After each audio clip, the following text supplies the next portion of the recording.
Hopefully he's on the phone. Hello. Hey, how you doing? I'm good. And nice to talk with you. The last time you came in here was, I think, after a rather spectacular first launch into orbit of Nevermind. You've had time to sort of calm down and appraise things since then, I guess.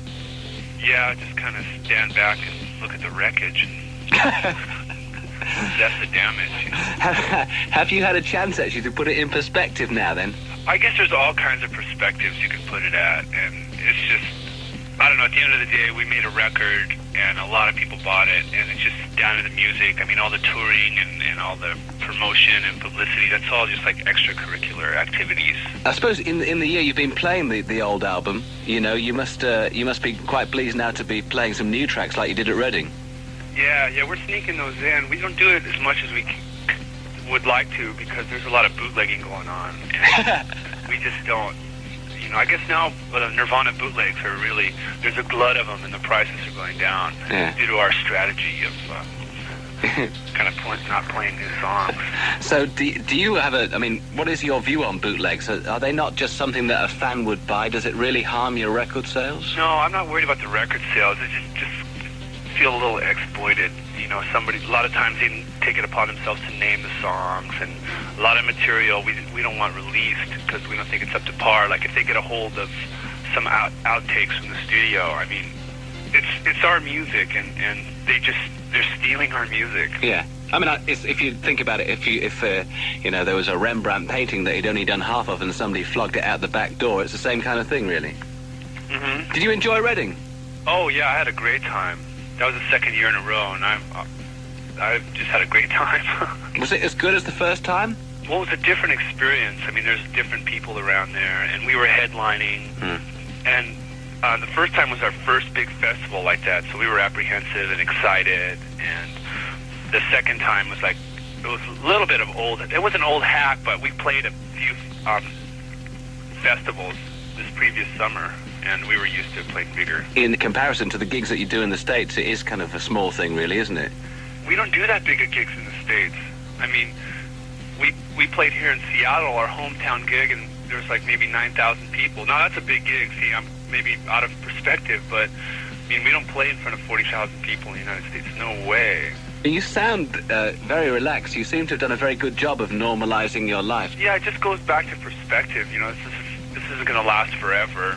I don't know. It's just, you got to have a certain level of humility in everything you do. And I don't know. I've been getting recognized a lot lately. But do you like that? No, not really. Not when I want to do something. When I want to go to a bookstore, or yesterday I went to go get my motorcycle license, and people recognized me in the Department of Licensing. It's like, oh man, I don't want to deal with this. I want to get my license. You know. Now you know how Michael Jackson feels. Oh yeah, he probably doesn't even drive. You know?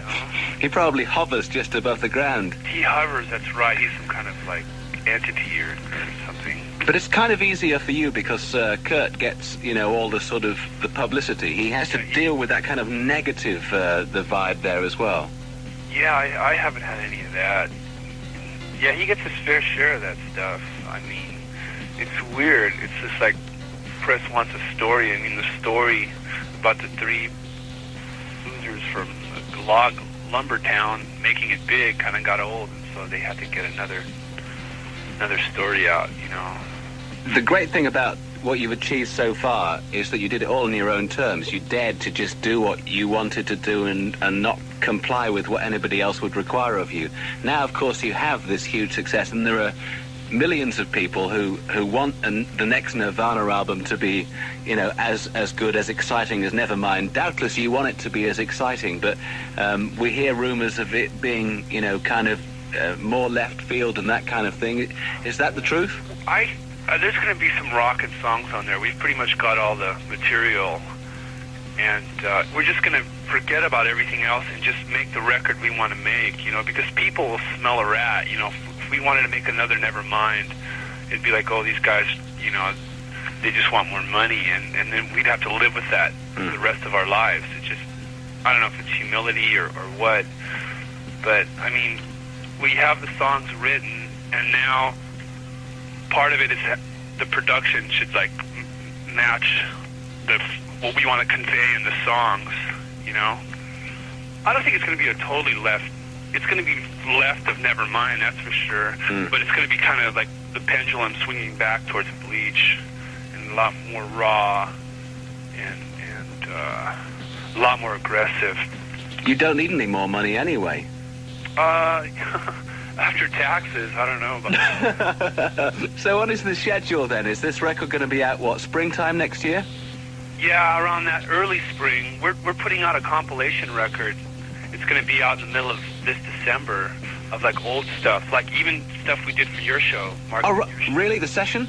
Yeah. That's brilliant. A few songs off of that, and a few songs from Peel, and a few songs from our original demo we recorded in 1988, and Sliver and Dive, and an outtake from Bleach. That's great. Yeah. We're looking forward to that. We're getting that cooking. Will you tour again in the near future? Yeah, we're playing in Buenos Aires, Argentina on October 30th, so if anybody wants to fly down there... Are you buying the tickets? That's a very nice offer. Yeah. Don't call us, call Chris in Seattle. Right. And what about the UK, though, seriously? There's no plans right now. No plans at all. Okay, well, we need you back here anyway at some point, and... We like coming back there, too, UK. I mean, we were always well received there, back in 89 and 90, so there's a place in our hearts for... Excellent. Well, thank you for your time. Well, thanks a lot, Mark. This is our Nirvana week, so we have part 2 of the Reading concert to put out on Thursday night, and masses of Nirvana goodies to give away tomorrow night, and thank you for being part of it. Hey, you're welcome. Talk to you soon. Bye.